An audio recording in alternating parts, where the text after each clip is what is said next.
This is Mrs. Wiggins. Is my car fixed yet? One with a little doggy in the window that goes... Is my car fixed yet? It's the Studebaker. You know, the one with the little doggy in the window that goes. That line wasn't from a sitcom. It wasn't even funny. It was heartbreaking. And it came from the mouth of Carol Burnett, the woman who made America laugh for over a decade straight. In 1977, she filmed a sketch so raw, so devastating, that the studio crew wept when it ended. Critics called it a masterpiece. Viewers called it unforgettable. But Carol Burnett never watched it again, not once, not in 47 years. Because that performance didn't feel like acting. It felt like her life. Behind the curtain, the queen of comedy was carrying pain few ever saw, abandoned by alcoholic parents before she could read. Raised in a boarding house so poor they stole toilet paper from movie theater bathrooms just to survive.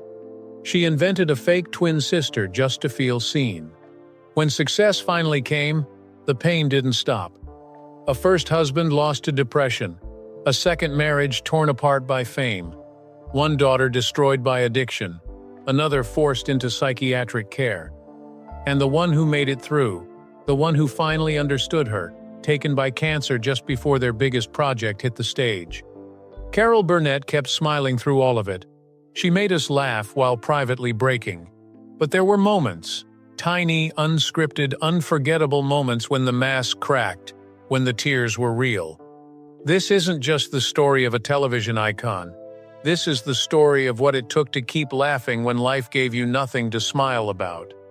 And why one sketch in 1977 exposed everything she tried to keep hidden. Carol Burnett was born on April 26, 1933, in San Antonio, Texas. From the very beginning, life didn't pull any punches. Her parents weren't just dysfunctional. They were broken. Both were alcoholics, drowning their own pain while leaving Carol to grow up in the wreckage. Her father worked at a movie theater, but couldn't keep a job.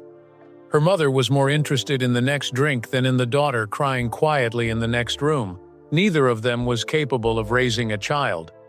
Both would die from alcohol-related illness before Carol had the chance to fully understand what had gone so wrong. But by then, the damage was done. Before she even turned 5, Carol had already felt what it was like to be abandoned. She was taken in by her maternal grandmother, Mabel White. A no-nonsense woman with little money but more love than Carol had ever known. In 1940, they packed what little they had and moved to Hollywood. But this wasn't the Hollywood of dreams. It was the Hollywood of cracked walls, broken families, and desperate people living in a boarding house that reeked of failure. Carol and her grandmother shared a single, cramped room. The walls were thin, the neighbors were unstable. Some were addicts, others mentally ill. Everyone there was trying to outrun something. For Carol, the only way to survive was to escape. And she did it the only way she knew how. She invented someone else. She named her alter ego Karen, and Karen was everything Carol wasn't. She was bold, confident, beautiful, playful. Carol would literally climb up the fire escape, change her clothes and her hair, and re-enter the boarding house as Karen. Even the other tenants believed the act. These were adults, barely hanging on to reality themselves, yet they clung to this idea of a joyful twin with childlike belief. That wasn't just acting, it was survival, and it worked, because in a place where dreams were crumbling, little Karen made people smile again. But Carol didn't stop there. Every Saturday, she and her grandmother scraped together 25 cents, more than 10% of their weekly income, to go see a movie. For a few hours, they sat in the dark and watched other people's lives unfold in color and song. On screen, there was food, there was love, there was a world that made sense. But when the credits rolled, reality crept back in. They were so poor they stole toilet paper from the theater bathroom just to get by. No one talked about it. No one complained. That was just life. Then one day, something happened. A voice echoed across the theater. Johnny Weissmuller's famous Tarzan yell. And it hit Carol like lightning. She went home and started practicing it over and over again. She mimicked every tone, every rise and fall, until she could do it perfectly. It was just a game to her, something fun. But in hindsight, it was the beginning of everything. That yell became one of her signature bits on stage. And the breath control it took laid the foundation for the vocal strength that would one day carry songs, punchlines, and entire performances. Carol didn't know it yet, but her future was already calling. Loudly. By the time Carol graduated high school, she had one clear goal: journalism. Her mother had once dreamed of becoming a writer, and Carol felt some unspoken obligation to finish what her mother never could. UCLA was the dream. But when it came time to enroll, she was faced with a harsh truth. She didn't have the $50 it cost to register for classes. In today's money, that's around $600. For most people in her position, that would have been the end. And for a while, it seemed like it was. Until something happened that Carol never fully understood. Out of nowhere, a stranger stepped in and paid the fee. No name, no explanation. Just a check that made everything possible. Carol never found out who that person was, but they had unknowingly ignited a chain reaction. She started at UCLA with the intention of becoming a reporter, but then fate threw her another curveball. A required elective in theater. That one class flipped her entire world upside down. Something clicked. Suddenly, she wasn't the quiet girl from the boarding house anymore. On stage, she wasn't poor, she wasn't forgotten. She was hilarious, loud, confident. Alive in a way she'd never felt before. Her professors saw it. Her classmates saw it. Everyone around her realized she had something special. She could make people laugh without even trying, and when she tried, she could stop the room cold. That theater class didn't just open her eyes, it opened doors. She switched her major from journalism to theater, a risky move for someone who didn't have a safety net. But for the first time, Carol wasn't just surviving, she was dreaming. And those dreams took shape fast. By the end of her freshman year, Carol was named UCLA's most promising newcomer in the theater department. It wasn't just an award, it was a prophecy. That title gave her courage. It made her believe that maybe, just maybe, she wasn't crazy for chasing something bigger than herself. She started getting lead roles in student productions. Mentors began guiding her, and everyone around her began to notice that Carol Burnett wasn't just another hopeful with a headshot. She had something different, something real. And then came the moment that changed everything. It was 1954. Carol was a junior at UCLA, working as an usherette at a theater for 65 cents an hour. She wasn't at a fancy event or auditioning for a role. She was at a party in San Diego, sneaking hors d'oeuvres into her purse to bring home to her grandmother. That's when a sharply dressed stranger approached her. He wasn't in entertainment. He was a shipbuilder from La Jolla. But when Carol casually mentioned she dreamed of going to New York to try her luck on Broadway, he made her an offer that sounded like fiction. He said he'd give her and her boyfriend Don Soroyan $1,000 each, enough to move to New York and chase their dreams. But he gave them 3 rules. Never tell anyone his name, only use the money to get to New York, and if they made it, pay it forward someday. That was it. No contracts, no strings. Just a quiet act of generosity that would alter the course of her life. And with that, Carol Burnett did something wild. She packed her bags, left UCLA behind, and boarded a train for a city she'd never seen. She didn't know anyone in New York. She didn't have a plan. But as she put it later, I didn't know enough to be scared. New York City in 1954 wasn't gentle to dreamers, especially broke 20-somethings fresh off a train from California. Carol and Don checked into the Algonquin Hotel at $9 a night, which chewed through their mystery donor's gift faster than they'd expected. Soon, panic set in. Carol found herself crying in a phone booth during a collect call home, ready to give up. But then she heard something on the radio. Something oddly poetic. A hurricane named Carol was moving up the coast. For some reason, she took it as a sign. The timing felt too strange to ignore. Instead of packing it in, she dug in her heels. That decision led her to the rehearsal club, a rundown boarding house for young women chasing showbiz in the big city. It wasn't glamorous. She shared a room with 4 other girls, had access to one bathroom, and paid $18 a week for a narrow cot and half a closet. But to Carol, it was heaven. Back in LA, she'd been sleeping on a couch. Here, she was surrounded by other hungry, scrappy, eccentric performers rehearsing monologues in the hallway and curling their hair before auditions. For the first time, she didn't feel like an outsider. She felt like she belonged. To survive, Carol worked nights as a hat check girl and spent her days auditioning, writing, and hustling. In March 1955, she and the other rehearsal club residents put on a show. Just a modest variety review sent out to agents and producers. But something wild happened. A listers showed up. Marlene Dietrich was in the audience. That night, Carol's fate shifted again. Her breakout moment came from something ridiculous. A love song about U.S. Secretary of State John Foster Dulles, written as a complete parody by composer Ken Welch. It was awkward, theatrical, absurd. And Carol sold it like it was Shakespeare. Audiences howled. The next thing she knew, she was invited on to the Jack Paar Show. Then came the Ed Sullivan Show. On January 6, 1957, Carol stepped onto Sullivan's stage with shaking knees.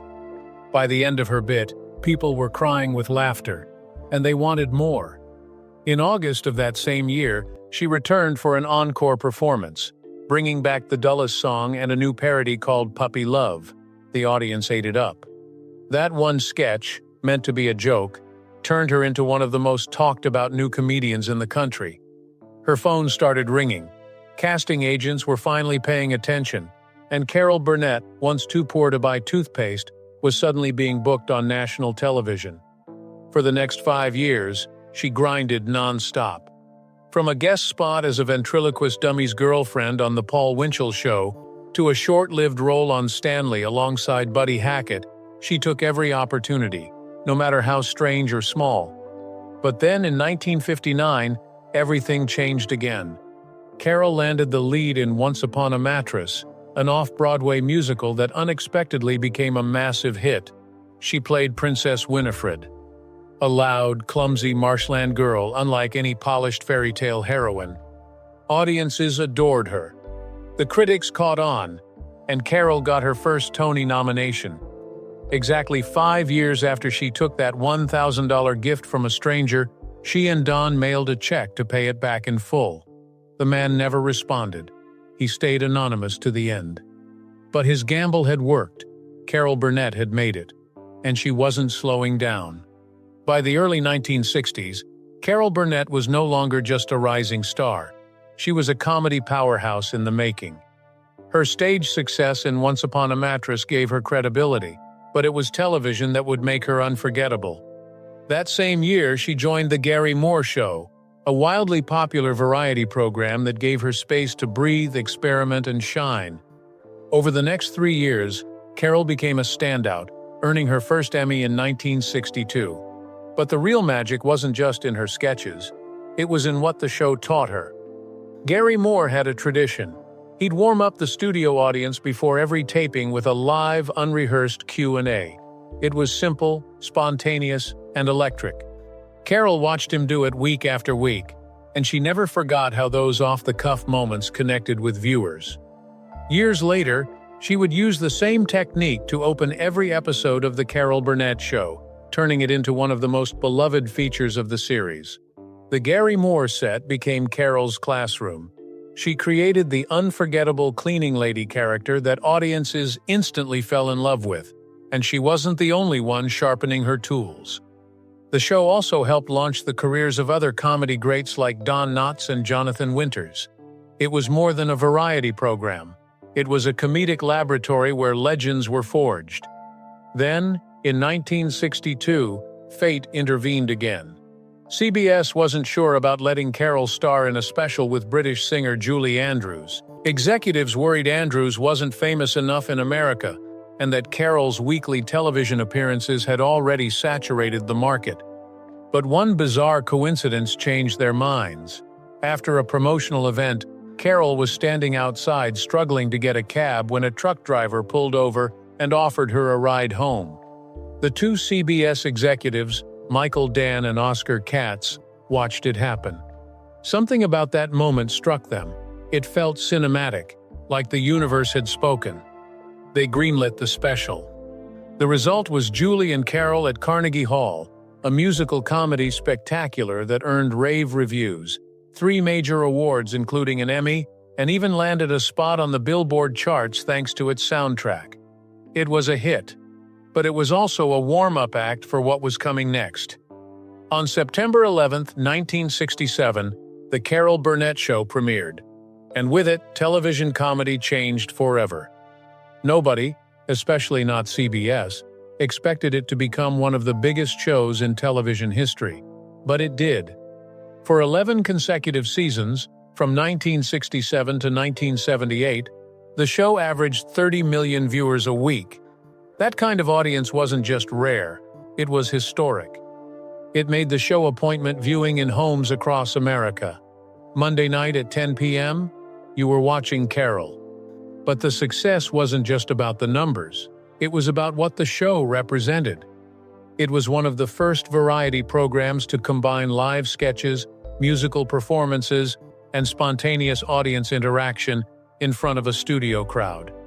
That format would later influence shows like Saturday Night Live and In Living Color. But Carol did it first. And she did it as a woman in a man's world. At the time, nearly every major comedy show was run by men. Hosts, writers, producers, most of them male. Carol Burnett wasn't just the face of her show. She was its heartbeat. She helped shape the tone, the sketches, and the chemistry. And she did it without ego, without bravado. Just pure, relentless talent. What she created wasn't just entertainment, it was history. On screen, The Carol Burnett Show looked like non-stop fun. Laughter, song, wild costumes, and actors cracking up in real time. But behind the laughter, things weren't always easy. As the show gained momentum, so did the pressure. Writers were exhausted, schedules were brutal, and even the closest cast members had moments where the cracks began to show. Harvey Korman, one of Carol's most trusted collaborators, almost walked away from it all. During the show's 7th season, Korman showed up to rehearsals in a foul mood. Distant, short-tempered, and visibly checked out. That week, the guest stars were Tim Conway and Petula Clark, 2 of the kindest, most professional people in the business. But Harvey wasn't having it. After the Friday taping, Carol pulled him aside and asked what was going on. His answer was blunt. "I'm just not happy here." Then he slammed the door in her face. That was it. Carol called his agent and fired him. But over the weekend, something changed. Maybe it was regret. Maybe he realized what he was walking away from. Either way, he came back begging for another chance. Carol gave it to him, but only with one condition. She told him, "Monday morning, I want to see you skipping and whistling down the hallway at CBS." And that's exactly what he did. When the elevator doors opened that Monday, Harvey came out skipping, whistling like a cartoon character. Carol burst out laughing and had a plaque made for his dressing room door that read Mr. Happy-Go-Lucky. He stayed with the show through season 10. Then came Tim Conway. Tim was the show's wild card. He had one rule: never go all out in rehearsals. He saved his best material for the live taping, even if it meant throwing everyone else completely off. Some of it was spontaneous. Some of it was pre-planned chaos. Either way, the results were legendary. His most iconic moment came during the infamous elephant story sketch. Tim began telling a long, absurd story about a circus elephant, spinning out new details that no one, not even the cast, saw coming. Carol, Vicki Lawrence, and guest star Dick Van Dyke struggled to hold it together. The laughter wasn't scripted, the breakdowns weren't rehearsed. It was real, raw, and magic. By the end of the sketch, even Vicki lost it and delivered a one-liner so sharp it cracked up everyone, including Tim. That moment became one of the show's most famous clips. Not because it was polished, but because it was unpredictable. And then came 1977. That year, the show took a risk. A recurring sketch called The Family, usually filled with sharp-tongued humor and domestic dysfunction, went somewhere darker. Carol played Eunice Higgins, a woman worn down by disappointment and desperate for a break. The sketch, titled The Gong Show, had Eunice auditioning on live television in hopes of finally being seen. But instead of applause, she was mocked by the judges. One of them was played by actual game show host Alan Ludden. And this time, there were no jokes. Carol dropped the accent. She didn't play it for laughs. Her face by the end was soaked in real tears. The room went silent. The audience didn't know whether to clap or cry. And Carol, she never watched it again. In an interview years later, she admitted it felt too close to home. That humiliation, that sense of trying so hard just to be dismissed, it wasn't fiction. It was her childhood, her young adulthood, her family history, poured into a single performance. That sketch aired once. Critics called it brilliant. The crew wept, and Carol quietly filed it away in a place she never revisited. If the spotlight was intense on stage, it was nothing compared to what Carol Burnett faced in her personal life. Behind the applause, behind the Emmy wins and smiling sketches, she was fighting battles that no script could prepare her for. It started with Don Saroyan, the man who once boarded that train with her to New York, the one who shared her big break. They married in 1955, full of optimism and ambition. But Don never found the success Carol did. After the death of his young daughter from a previous relationship, something inside him broke. He spiraled into depression, and the strain on their marriage became unbearable. They separated on Christmas Day in 1959 and officially divorced 3 years later. He faded from the spotlight, and in 1990 passed away at just 62. Haunted by the stage dreams he never reached. Carol didn't stay single long. Soon after, she met Joe Hamilton, a well-known television producer with 8 children from a previous marriage. He was talented, charming, and already deeply connected to the industry. He'd even produced Carol's Carnegie Hall concert. They married in 1963, had 3 daughters together, Carrie, Jody, and Erin, and for a while, they looked like the picture of a showbiz power couple. Joe produced The Carol Burnett Show, won 5 Emmys, and helped turn her into a household name. But behind the scenes, their home life was unraveling. In 1976, the National Enquirer published a story claiming Carol had gotten drunk at a restaurant while sitting near Henry Kissinger. It was a lie, but it cut deep. Not just because it was false, but because Carol had spent her life trying to escape the shadow of alcoholism. Both her parents had died from it. She'd built a career on self-discipline and professionalism. This headline wasn't just offensive. It was personal. So she fought back.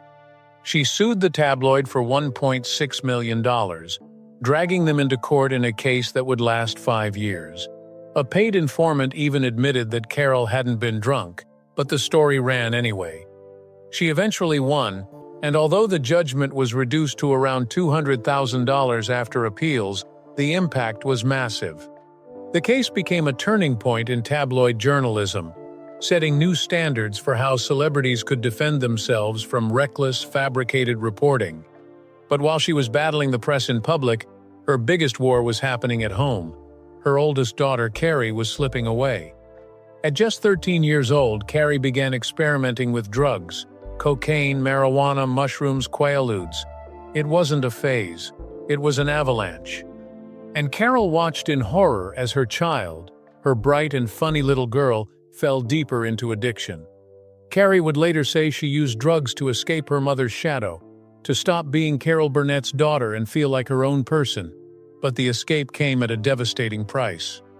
From 1976 to 1979, it was rehab after rehab. Nothing seemed to work. At one point, Carrie ran away from a treatment center in Texas. Carol feared the worst. She once said, "You have to love them enough to let them hate you." And that's what she did. She made the hardest decision a mother can make, forcing Carrie into treatment even if it meant destroying their relationship. For over a year, they didn't speak, but Carol never gave up. Eventually, the wall cracked. Carrie got clean at 17. What followed was a fragile but beautiful rebuilding. Carrie returned with talent of her own, landing a major role on the television series Fame, and proving she was more than just someone's daughter. The two grew closer than ever, collaborating on projects, sharing stages, and eventually co-writing a play, Hollywood Arms, based on Carol's own life. But the peace they found wouldn't last. Hollywood Arms was supposed to be their big moment, a shared triumph between a mother and daughter who had been to hell and back together. It was based on Carol's childhood, co-written with Carrie, and filled with the raw honesty that only survivors could bring to the stage. They poured themselves into every word, every scene. It was personal. It was sacred. But just before it opened, everything fell apart again. In 2002, Carrie died from pneumonia brought on by an aggressive form of lung cancer that had spread to her brain. She was only 38. She never saw Hollywood Arms premiere. Carol was crushed. Not just by grief, but by the injustice of it. Carrie had worked so hard to rebuild her life, to stand on her own, and finally prove herself as more than just the daughter of a legend. And just when she had everything to live for, it was taken away. Carol didn't collapse, but you could feel something shift. Her smile didn't vanish, but it softened. The twinkle in her eye grew heavier. Still, she finished what they started. "I owed it to Carrie," she said. And she meant it. By that time, her marriage to Joe Hamilton had already ended. After Carrie's addiction, their grueling careers, and years of emotional strain, they divorced in 1984. It wasn't a public explosion, just a quiet unraveling. To shield their two youngest daughters, they sent them to live in Hawaii while they worked through the fallout. Joe stayed close to the family until his death from cancer in 1991. But their love, once strong enough to build a television empire, had quietly faded into something else: exhaustion. And yet, somehow, Carol found love again. In the late 1990s, while performing in Long Beach, she met Brian Miller, a quiet, grounded man who also happened to be a music contractor for Hollywood Bowl orchestras. He was 23 years younger than Carol, but that didn't seem to matter. They clicked. They got married in 2001. She was 68, he was 45. And just 2 months later, Carrie died. Brian became her anchor. Through the grief, the silence, the rage, and the reliving of old wounds, he stood by her. He encouraged her to finish Hollywood Arms. He reminded her that there was still joy to be found. And together, they made it through the darkest chapter of her life. But the tragedies didn't stop. In the 2020s, Carol's youngest daughter, Erin, once full of promise, began struggling with severe addiction. It wasn't a short-term crisis, it became a 19-year nightmare. Erin cycled through 8 rehab centers, spent over 240 days in psychiatric institutions, and in July 2020 sent suicide threats to her own children. Police had to intervene. At 87 years old, Carol filed for guardianship of her grandson, Dylan. The court agreed. She and Brian took the child in, once again stepping in to protect family where others could not. For the second time in her life, she found herself holding a child's hand and trying to shield them from the generational storm of addiction and trauma. It wasn't the role she wanted.